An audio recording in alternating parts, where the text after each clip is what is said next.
দীর্ঘদিন ধরে বেহাল অবস্থা ঢাকার অদূরে দক্ষিণ কেরানীগঞ্জের সুভাড্ডা সড়কের।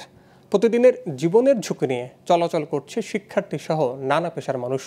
সংস্কারের অভাবে সুয়ারেজ লাইনের ময়লা পানিতে হাঁটু সমান ডুবে থাকে সড়কটি। বৃষ্টিতে মানুষের দুর্ভোগ চরমে ওঠে। তবে শিগগিরই টেন্ডার করে সড়কটি মেরামতের আশ্বাস দিয়েছে এলজিইডি। কেরানীগঞ্জ থেকে আরিফ সম্রাটের পাঠানো তথ্যচিত্রে ডেস্ক রিপোর্ট। দেখে বোঝার উপায় নেই, এটি ঢাকা শহরের কাছাকাছি কোনো এলাকার রাস্তা। খানাখন্দ আর বড় বড় গর্তে দীর্ঘদিন ধরে বেহাল দক্ষিণ কেরানীগঞ্জের সুভাড্ডা সাবান ফ্যাক্টরি এলাকার সড়কটি। প্রতিদিন চরম দুর্ভোগ পোহাতে হচ্ছে সড়ক ব্যবহারকারী হাজার হাজার পথচারী এবং যানবাহনের যাত্রী ও চালকদের। প্রায়ই ঘটছে দুর্ঘটনা। পাকা সড়কটি নষ্ট হয়ে গেলে সংস্কার করে ইটের সোলিং করা হয়। দুর্ভোগের শুরুটা সেখান থেকেই। অবৈধ ড্রাম এবং ভারী যানবাহন চলাচলের কারণে সড়কের বিভিন্ন স্থানে তৈরি হয়েছে ছোট বড় অসংখ্য গর্ত।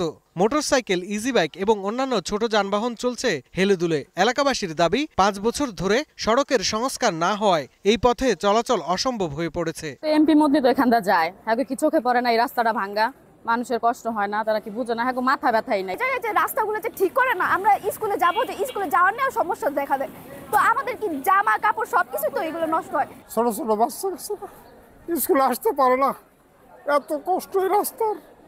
যদি মাননীয় প্রধানমন্ত্রী এই রাস্তা ঠিক করে দিত, আমরা দুহাত তুলে আল্লাহর কাছে ফরিয়াদ করতাম। সামান্য বৃষ্টিতেই সড়কে পানি জমে যায়।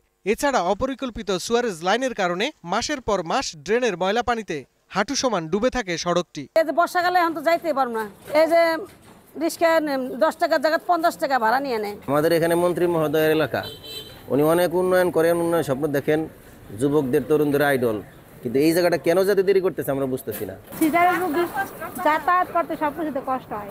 দয়া করে এই রাস্তা যদি একটু ভালো করে আপনারা ঠিকঠাক করার চেষ্টা করেন তাহলে আমাদের একটু ভালো হয়। দ্রুত সড়কে জমে থাকা সুয়ারেজ লাইনের ময়লা পানি নিষ্কাশনের আশ্বাস দেন স্থানীয় জনপ্রতিনিধিরা।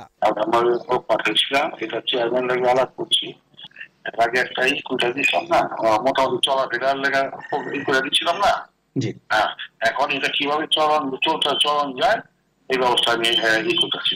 সড়কের বিষয়ে জানতে চাইলে উপজেলা প্রকৌশলী কাজী মাহমুদুল্লাহ ক্যামেরার সামনে কথা বলতে রাজি হননি। তিনি জানান, সড়কটি নিয়ে 1.5 বছর ধরে কাজ করছেন। এর মধ্যেই সড়কের নকশা সদর দপ্তরে পাঠানো হয়েছে। শিগগিরই টেন্ডার করে সড়কের কাজ শুরু করার কথাও জানান তিনি। সড়কটি যত দ্রুত সম্ভব সংস্কারের দাবি জানিয়েছে এলাকাবাসী। Global television news desk.